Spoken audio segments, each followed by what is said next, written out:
आज आफ्नो यहाँ पीडा यसरी गरेर पोख्नु पर्दाखेरि एउटा मन्त्रीको हैसियतले एउटा नागरिकको लागि हामीले हिजो रातभरि खट्यौं। म यतिकै यो आँसु झर्यो किनभने आफूले अथाक प्रयास गर्दा पनि नहुँदाखेरि त्यो चित्तै नबुझ्ने रहेछ।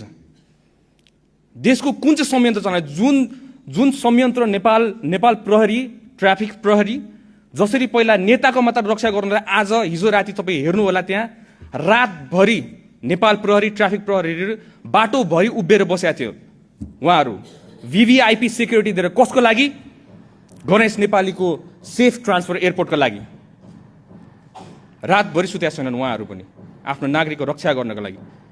हामी पनि त्यहाँ गयौँ, त्यहाँ गएर सबै कुरा व्यवस्था गर्नको लागि सबै स्पेशलिस्टहरू बोलायौँ, सबैजना राख्यौँ। पैसाको तपाईँ टेन्सन नलिनु, सरकारले जति खर्च गर्नुपर्छ खर्च गर्छ आफ्नो नागरिकलाई